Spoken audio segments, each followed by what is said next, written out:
भक्त बंधुओं, आज जो कथा आप सुनने जा रहे हैं वह कोई साधारण कथा नहीं है। ये वही पवित्र कथा है जो भगवान शिव ने स्वयं माता पार्वती को सुनाई थी। कहा जाता है जो मनुष्य इस कथा को श्रद्धा से सुन ले उसकी किस्मत बदलने लगती है। उसके जीवन में रुके हुए काम खुलने लगते हैं और महादेव की अनंत कृपा उसके हर कदम पर साथ होती है। पर एक बात ध्यान से सुनिए। गरुड़ पुराण में कहा गया है कि किसी भी दिव्य कथा को बीच में छोड़ देना सबसे संगीत बड़ा पाप है। इसलिए इस कथा को अधूरा मत छोड़िएगा। इसे अंत तक जरूर सुनिए, क्योंकि कई बार नहीं सैकड़ों बार कहा गया है केवल कथा सुनने मात्र से भी मनुष्य का भाग्य बदल सकता है। भक्त बंधुओं, जीवन में न जाने कितनी परेशानियां हैं। धन की कमी, परिवार की चिंता, स्वास्थ्य की समस्या, मन का अशांत होना। लेकिन भक्त बंधुओं, महादेव के नाम का स्मरण और दिव्य कथा का श्रवण इन सब दुखों को पल भर में हल्का कर देता है। तो चलिए अपने मन को शांत कर लीजिए। संगीत, अपनी श्रद्धा को जागृत कर लीजिए, क्योंकि आज की यह कथा आपकी किस्मत को नई दिशा देने वाली है।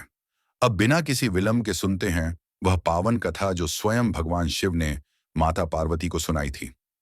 एक दिन कैलाश पर्वत की शांत, दिव्य और स्नेह से भरी वादियों में भगवान शिव ध्यान से बाहर आते हैं।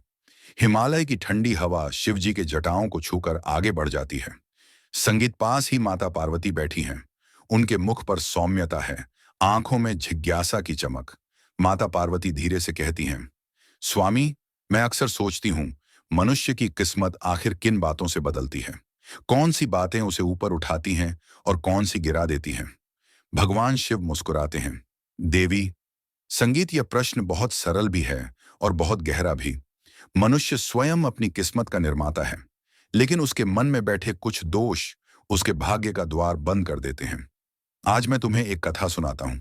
इस कथा में जीवन का सार छिपा है और समझने वाले के लिए पूरी किस्मत बदलने की शक्ति भी। माता पार्वती उत्साहित होकर थोड़ा और करीब आ जाती हैं। कृपया सुनाइए महादेव। शिव जी कहते हैं, देवी, यह कथा एक छोटे से गांव की है। इस गांव को मैंने एक दिन साधु का वेश धारण कर घूमते हुए देखा था। शुरू होते ही दृश्य बदल जाता है। एक छोटा सुंदर गांव, कच्चे रास्ते, मिट्टी की खुशबू, कहीं लकड़ी का धुआं, हवा में घुलता हुआ, बच्चे खेलते हुए और कुछ लोग खेत से लौटते हुए दिखाई देते हैं। भगवान शिव साधु का रूप धारण किए संगीत धीरे धीरे गांव में प्रवेश करते हैं। हाथ में कमंडल, कंधे पर एक पुराना बैग, चेहरे पर तेज, संगीत पर बहुत विनम्रता। शिव जी एक घर के सामने रुकते हैं। घर बहुत बड़ा नहीं था। दीवारें थोड़ी टूटी संगीत हुई पर साफ सुथरी। दरवाजे पर एक साधारण सी स्त्री धान साफ कर रही थी। संगीत, उसका चेहरा थका हुआ लग रहा था, जैसे कोई बड़ी चिंता भीतर ही भीतर खा रही हो। यह थी अमित की पत्नी। साधु कहता है, मां, क्या थोड़ा भोजन मिल सकता है। स्त्री पहले थोड़ा झिझकती है, फिर भीतर जाकर एक सूखी रोटी और थोड़ा सा नमक ले आती है। उसके चेहरे पर शर्म भी थी और दुख भी, मानो कह रही हो कि इससे अधिक देना चाहती हूं पर दे नहीं सकती। साधु मुस्कुराता, संगीत है, मां चिंतित मत हो, रोटी छोटी या बड़ी नहीं होती, भावना बड़ी होती है। इसी बीच घर का मालिक अमित बाहर आता है। चेहरे संगीत पर चिंता, मन में उलझने, साधु को देखता है और सम्मान से सिर झुकाता है। बाबा, क्षमा करना, आजकल स्थिति ठीक नहीं है। संगीत, हमारे पास बहुत कुछ नहीं है। साधु गंभीर होकर पूछता है, बेटा, तुम्हारे चेहरे पर खुशी कम और तनाव ज्यादा दिखाई देता है, क्या बात है। अमित गहरी सांस लेता है, बाबा, हमारी हालत इसलिए खराब है क्योंकि मेरे दोस्त, मेरे आसपास के लोग सब तरक्की कर रहे हैं। उन्हें मां संगीत, अच्छा घर मिला, अच्छी नौकरी मिली, धन मिला, सब कुछ मिला, लेकिन मुझे नहीं मिला। बाबा जी, मुझे अपने ही मित्रों की उन्नति देखकर दर्द होता है। मैं समझ नहीं पाता कि मैं कहाँ गलत हूं। साधु धीरे संगीत से मुस्कुराते हैं, बेटा, यही तो तुम्हारी दुखी किस्मत का सबसे बड़ा कारण है। संगीत, अमित चौंकता है, कारण कैसे बाबा। साधु कहते हैं, क्योंकि तुम अन्य लोगों की खुशी से जलते हो। जो व्यक्ति दूसरे की तरक्की सह नहीं पाता, उसकी अपनी तरक्की का द्वार हमेशा बंद रहता है। ईर्ष्या मनुष्य की किस्मत को बांध देती है, जैसे भारी पत्थर किसी नाव को किनारे से आगे नहीं बढ़ने देता। अमित की पत्नी भी सुन रही थी। उसकी आंखें नम हो जाती हैं। संगीत, वह धीरे से कहती है, बाबा, हम तो बस यही सोचते थे कि शायद भाग्य हमारा साथ नहीं देता। साधु उत्तर देते हैं, भाग्य हमेशा साथ देता है। बस मन से उन गांठों को खोलना पड़ता है जो किस्मत को रोक देती हैं। सुनो, मैं तुम्हें कुछ बातें बताऊं। अगर तुम इन्हें जीवन में उतार लोगे तो तुम्हारी किस्मत बदलने से कोई नहीं रोक सकता। अमित उत्सुकता से पूछता है, कौन सी बातें बाबा? साधु अमित और उसकी पत्नी के सामने बैठकर समझाते, संगीत हैं। पहली बात, कभी किसी और की खुशी से मत चलो। हर आत्मा का अपना मार्ग, अपना फल, अपना समय होता है। दूसरी बात, कभी किसी को गिराने की कोशिश मत करना। जो दूसरों के लिए गड्ढा खोदता है, सबसे पहले वही उसमें गिरता है। तीसरी बात, जो तुम्हारे पास है उसमें संतोष रखो। जब संतोष आता है तभी धन का प्रवाह शुरू होता है। चौथी बात, हर दिन भगवान का नाम जपो। नाम जप मन को साफ कर देता है और मन साफ हो जाए तो किस्मत स्वयं साफ हो जाती है। पांचवी बात, माता पिता, गुरु और अतिथि का आदर करो।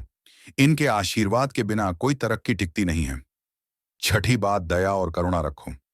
जो दूसरों के लिए दीपक बनता है उसके जीवन में अंधेरा कभी नहीं रहता। और सातवीं, हमेशा सत्य का मार्ग चुनो। सत्य कठिन होता है पर अंत में वही तुम्हें ऊंचाई संगीत देता है।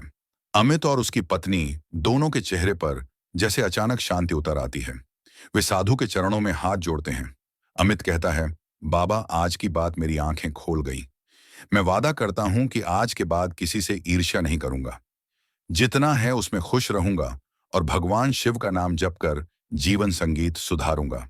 साधु यानी भगवान शिव स्मित करते हैं, बेटा, याद रखना, नाम जप वो शक्ति है जो सूखी जमीन पर भी हरियाली उगा देता है।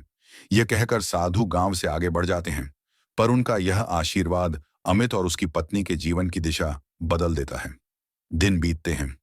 अमित रोज सुबह शाम ओम नमः शिवाय का जाप करने लगा। उसकी पत्नी भी मन लगाकर जाप करती। दोनों संतोष में रहने लगे।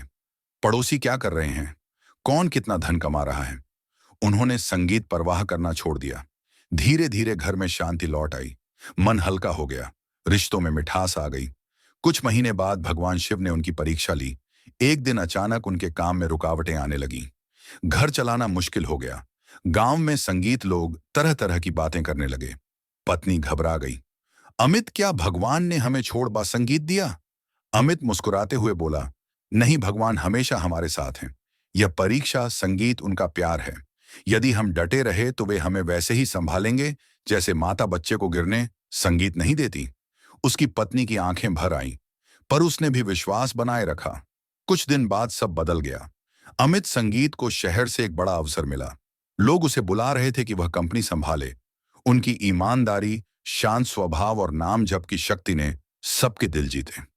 देखते ही संगीत देखते अमित शहर की एक बड़ी कंपनी का मालिक बन गया। घर में धन आने लगा। लक्ष्मी माता और धन के देवता कुबेर का आशीर्वाद बरसने लगा। गांव वाले अब उसकी तरक्की देखकर जलने लगे, जैसे कभी वह दूसरों से जलता था। पर अमित मुस्कुराकर कहता, ईर्ष्या मत करो दोस्तों, मैंने तो वही किया जो एक साधु ने मुझे सिखाया था। ईर्ष्या छोड़ी, सत्य अपनाया और ओम नमः शिवाय का जाप शुरू किया। कुछ समय बाद उसके घर एक बेटे का जन्म हुआ। नाम रखा गया सदाशिव। घर में मानो रोशनी ही रोशनी फैल गई। अमित और उसकी पत्नी अब हर दिन नाम जप करते।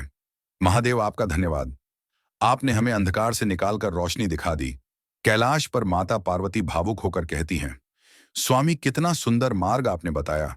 सच में जो मन से ईर्ष्या निकाल दे, सत्य अपनाए और आपका नाम जपे, उसे जीवन में सब कुछ मिल जाता है।